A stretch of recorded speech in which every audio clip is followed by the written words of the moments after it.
Detox நேயர்களுக்கு வணக்கம். வாயை வச்சுக்கிட்டு சும்மா இருந்திருக்கலாம் அமைச்சர் ஆதவர்ஜனா. தேவையில்லாமல் வாயை விட்டுட்டு இப்படி மாட்டிக்கிட்டாரே அப்படின்னு தான் இங்கே பார்க்க வேண்டிய ஒரு விஷயமா இருக்குது. கரூர் விவகாரத்தில் என்ன நடந்தது ஏது நடந்தது அப்படின்றது சிபிஐயில் விசாரணையாக போயிட்டுருக்கு. ஒரு சட்ட ரீதியாக ஒரு விசாரணை அப்படின்றது போயிட்டு இருக்கும்போது பொதுவெளியில் தேவையில்லாமல் வார்த்தைகளை விட்டுட்டு உணர்ச்சி வசப்பட்டுட்டு பொய்களை சொல்லி இது மாதிரி மக்கள்கிட்ட ஒரு குழப்பத்தை ஏற்படுத்துறாரு. இது எந்த விதத்தில் நியாயம் அப்படின்னு தான் இங்கே நம்ம கேள்வி கேட்க வேண்டிய ஒரு விஷயமா இருக்குது. இப்போ ஆதவர்ஜனா அவர்கள் அமைச்சர், அவருக்கு யாரா ஞாபகப்படுது, அவர் இன்னும் கட்சி நிர்வாகின்ற மாதிரியே தாவேக்காவுக்கு தேர்தல் பிரச்சாரங்கள் செய்கிற மாதிரியே பேசிகிட்டு இருக்காரு. அவர் ஒரு அமைச்சருங்க, யாருக்குன்னா சொல்லுவீங்க, ஜேசிடி பிரபாகர் அவர்கள் தயவுசெய்து சொல்லுங்கள், செங்கோட்டையன் அவர்கள் தயவுசெய்து சொல்லுங்கள், கூட இருக்கிற எல்லா சீனியர் அமைச்சர்கள் எல்லாம் யாருன்னா ஒருத்தர் சொல்லுங்கப்பா, அவர் அமைச்சர்ப்பா, ஞாபகப்படுத்துங்கப்பா அப்படின்னு தான் இங்கே பொதுவெளியில் பல பேர் என்ன பண்ணுறாங்க, கேள்வி கேட்டுட்டு இருக்காங்க. ஏன்னா அவர் பேசுறது, ஒவ்வொரு மேடைகளில் பேசுறது தாவேக்காவில் இருக்கும்போது பேசுவார்ல, தாவேக்கா நிர்வாகியாக இருக்கும்போது பேசுவார்ல, அது மாதிரி தான் பேசிட்டு இருக்காரு. ஆக்சுவலாக கரூர் விவகாரம் அப்படின்றது பார்த்தீங்கன்னா இப்போ யாரை பேசுறது இல்லை. ஏன்னா அது சிபிஐ விசாரணைக்கு போயிடுச்சு. இப்போ அதெல்லாம் யாரை மறந்துட்டாங்க. இப்போ ஏன் திரும்ப பூதாகரமாக கிளம்புது அப்படின்னு பார்த்தீங்கன்னா, கரூரில் எம்ஆர் விஜயபாஸ்கர் அவர்கள் எம்எல்ஏவாக இருந்தார். அவர் ராஜினாமா பண்ணிட்டு தாவேக்காவில் சேர்ந்தார். இந்த கரூர் அப்படின்னு வந்துட்டாலே தாவேக்காவினர் என்ன பண்ணுறாங்க, பொங்கி எழுந்துடுறாங்க.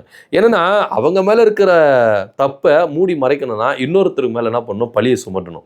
அது மேலே ஒரு பொய்யை பல தடவை சொல்லி சொல்லி சொல்லி சொல்லி என்ன பண்ணலாம், உண்மையாக்கிடலாம். மக்கள் மத்தியில் அது ஏற்றிட்டே அந்த பொய்யை சொல்லிக்கிட்டே இருந்தீங்கன்னா அது உண்மையாயிடும். ஸோ அந்த ட்ரிக்கை தான் இன்னைக்கு தாவேக்கா என்ன பண்ணுறாங்க, சூப்பராக கையாடுறாங்க அப்படின்னு பார்க்கணும்.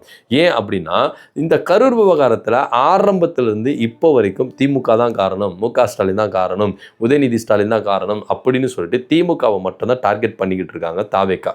ஆனால் இது சுத்தமான பொய் அப்படின்றது எல்லாருமே தெரியும். ஏன்னா அங்கே வசிக்கிற மக்களே இதை குறித்து யார் மேலே தப்பு இருக்குது, எதனால் நடந்தது, ஏன் நடந்தது அப்படின்றத புட்டு வச்சுட்டாங்க. ஸோ கரூர் மக்களுக்கு நல்லாவே தெரியும். ஸோ அப்படி இருந்தும் பட்சத்தில் இது இன்னும் என்ன பண்ணுறாங்க, டெவலப் பண்ணிக்கிட்டே இருக்காங்க. இன்னும் சொல்லப்போனால் தேர்தல் பிரச்சாரங்க டைமில் விஜய் அவர்கள் இந்த கரூர் விவகாரத்தை எதிர்க்கட்சிகள் என்ன பண்ணுறாங்க, எடுத்து பேசுகிறாங்க. இது எனக்கு ரொம்ப மனசு கஷ்டமாக இருக்குது, மனவேதனையாக இருக்குது அப்படின்னு ஒரு அந்த பேட்டியில் எடுக்க போனாங்களே, அவங்க கேட்ட நிருபர்கள் கேட்ட இவர் என்ன பண்ணார், வேதனைப்பட்டு சொல்லியிருக்கிறாரு. அவங்கள வெளியே சொன்னாங்க. ஆனால் அப்படியெல்லாம் சொன்ன விஜய் திரும்பவும் கரூர் பிரச்சனை எடுத்து பேசினார் தேர்தல் பிரச்சாரங்கிறாங்க.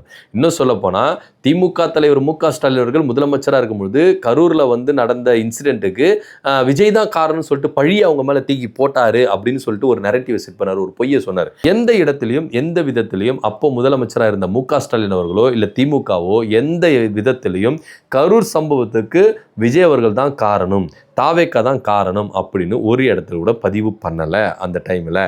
இன்னும் சொல்ல போனால் அப்போது முதலமைச்சராக இருந்த மு.க. ஸ்டாலின் அவர்கள் இரவோடு இரவாக கரூருக்கு சென்று ஒரு பேட்டி கொடுக்குறாரு. எல்லாரையும் சந்திச்சுட்டு பாதிக்கப்பட்டவங்க எல்லாரும் பார்த்துட்டு அந்த இடத்த எல்லாத்தையும் சந்திச்சுட்டு ஒரு பேட்டி கொடுக்குறாரு. என்னன்னா, இது தாவேக்காவால் நடக்கலை, இது விஜய்க்கு சம்மந்தம் இல்லை, ஏன்னா எந்த ஒரு தொண்டனும் சாகிறத தலைவன் விரும்ப மாட்டான், தயவு செய்து இதில் அரசியல் சாயம் பூசாதீங்க, இது அரசியலாக பார்க்காதீங்க, இது ஒரு விபத்து நடந்துருச்சு, இதில் பாதிக்கப்பட்ட குடும்பங்களோட தான் நம்ம இருக்கணும் கண்டி, ஒரு கட்சியை டார்கெட் பண்ணுறத இங்கே கைவிடுங்க, பொதுவெளியில் இப்படி பேசாதீங்க அப்படின்னு சொல்லிட்டு எந்த அளவுக்கு பெருந்தன்மையோடு அவர் நடந்து கொண்டார் அப்படின்றது இந்த ஊர் உலகத்துக்கே தெரியும். ஆனாலும் திமுக எங்கள் மேலே பழிய போட்டுதுன்னு சொன்னார். சரி, ஓகே, அது எல்லாத்தையும் கடந்து முடிஞ்சாச்சு, எல்லாமே முடிஞ்சாயிருச்சு. இப்போ என்ன சங்கதி அப்படின்னு பார்த்தீங்கன்னா, இப்போது எம்ஆர் விஜயபாஸ்கர் அவர்கள் தாவேக்கால இணைஞ்சனால இந்த விவகாரத்தை வேறும்ட்டினே அதாவது விஜய்க்கு வெளியிலேருந்து யாருமே கிடையாது, எதிர்கட்சிகள் தான் விஜயை அட்டாக் பண்ணணும், தாவேக்கா அழிக்கணும் அப்படின்றது கூடவே வச்சுக்கிட்டு இருக்கிறார். பார்த்தீங்களா, இவங்க தான் என்ன பண்ணுறாங்க, தாவேக்காவையும் விஜய் அவர்களும் ஒரு இக்கட்டில் போயிட்டு என்ன பண்ணிடுறாங்க, மாட்டி விட்டுறாங்க. ஆக்சுவலாக ஆதவர்ஜனா என்ன பண்ணியிருக்கலாம், பேசியிருக்கலாம், நீங்கள் கரூரை பற்றி பேசுங்க, என்ன பேசணுமோ பேசுங்க, அது சட்ட ரீதியாக எப்படி பேசியிருக்கணுமோ அப்படி பேசியிருக்கணும், ஒரு அமைச்சருக்கு எது அழகோ அப்படி பேசியிருக்கணும், சட்டத்திட்டத்துக்கு உட்பட்டு எப்படி பேசணுமோ அப்படி பேசியிருக்கணும். ஏன்னா இந்த வழக்கு சிபிஐயில் விசாரணை இருக்குது. இன்னும் சொல்லப்போனால் சிபிஐ எஃப்ஐஆர் ஃபைல் பண்ணாங்கல்ல, இதில் இவர் தான் A2, அதை முதல்ல அவர் மறந்துட்டாரா இல்லைன்னு தெரியல. ஆனால் வெளியில் என்ன சொல்கிறாரு, திமுக தான் காரணம் அப்படின்னு சொல்லிட்டு. அதுவும் இல்லாமல் அவர் ஒரு வார்த்தையை விட்டுட்டார், உதயநிதி ஸ்டாலினுக்காக என் மக்களெல்லாம் கொண்டுட்டாரு ஸ்டாலின் அப்படின்னு சொல்லிட்டாரு. இதை பார்த்து திமுக சும்மா இருக்குமா? அப்போ அவங்க என்ன பண்ணாங்க, நாகரிகமான அரசியலை, டீசெண்டான பாலிடிக்ஸ் அவங்க கையில் எடுத்தாங்க. இப்போ அவங்க எடுக்கணும்னு அவசியம் இல்லை. ஓஜி திமுகவை இப்போ தான் சார் பார்த்துக்கிட்டு இருக்கீங்க அப்படின்னு சொல்லிட்டு தான் இங்கே பார்க்கணும். ஸோ இப்போ என்ன பண்ணிட்டாங்க, உச்சநீதிமன்றத்தில் ஒரு மனு கொடுத்துட்டாங்க. ஐயா, இந்த கரூர் விவகாரம் அப்படின்றது பார்த்தீங்கன்னா சிபிஐயில் விசாரணையில் இருக்குது. ஆனால் எஃப்ஐஆர் படி, அதாவது சிபிஐ எஃப்ஐஆர் படி ஆதவர்ஜுனா தான் அந்த A2. ஆனால் அவர் என்ன பண்ணுறாரு, பொதுவெளியில் வந்து அவர் ஒரு அமைச்சராக இருக்கிறாரு, எல்லாத்துக்கும் நாங்கள் தான் காரணம்னு சொல்கிறாரு. உதயநிதி ஸ்டாலினுக்காக ஸ்டாலின் வந்து என்ன பண்ணிட்டாரு, கரூர் மக்களை கொண்டுட்டாரு அப்படின்னு சொல்லிட்டு பொதுவெளியில் வந்து பேசுகிறாரு. இது என்ன எதுன்னு விசாரிங்க ஐயா அப்படின்னு சொல்லிட்டு உச்சநீதிமன்றத்தில் ஒரு மனு போட்டாங்க. போதாதுக்கு கரூரில் நடந்த விவகாரத்தில் எல்லா ஆதாரங்களையும் ஆதவர்ஜுனா வந்து என்ன பண்ணாரு, அழிக்கிறதுக்கு பார்க்குறாரு. அதனால இந்த சிபிஐ விசாரணை பண்ண இதில் இடையிட்டு மனுதாரராக எங்களை சேர்த்துக்கங்க அப்படின்னு சொல்லிட்டு திமுக ஒரு மனுவை போட்டுறாங்க உச்சநீதிமன்றத்தில். இப்போ ஓடவும் முடியாது, ஒளியவும் முடியாது. தேவையில்லாமல் வாயை வச்சுட்டு சும்மா இருந்துக்கலாமோ, எதுக்கு தான் நம்ம வாயை விட்டு மாட்டிக்கிட்டோமே அப்படின்னு சொல்லிட்டு புலம்பின்னு இருக்கிறாரா ஆதவர்ஜுனா அவர்கள். இதில் தாவேக்காவினர் என்ன பண்ணுறாங்க, ஓவர் டென்ஷன் ஆகிட்டு ஆதவர்ஜுனா பூச்சி ஏறி நேருகிறாங்க. விஜய் அவர்களும் ஏறி நேருகிறாரு.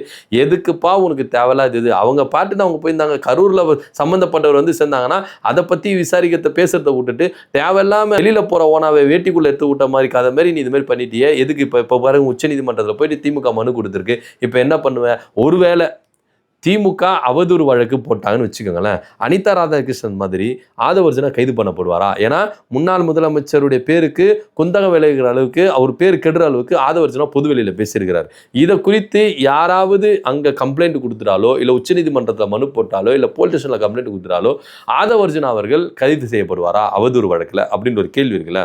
ஏன்னா எடுத்தங்கோத்தெல்லாம் பேசிட முடியாது. இப்போது அவர் ஒரு அமைச்சர், அவர் பேசுறது எல்லாமே இங்கே ஆன் ரெக்கார்டில் இருக்கும். அதெல்லாம் ஒரு வந்து பார்த்தீங்கன்னா ஒரு எவிடன்ஸ் மாதிரி இதெல்லாம் சேகரித்து இதுமாரி பேசியிருக்கிறாரு, எந்த ஒரு ஆதாரமும் இல்லாமல். ஏன்னா இப்போ இவங்ககிட்ட ஆதாரம் இருக்கணும்.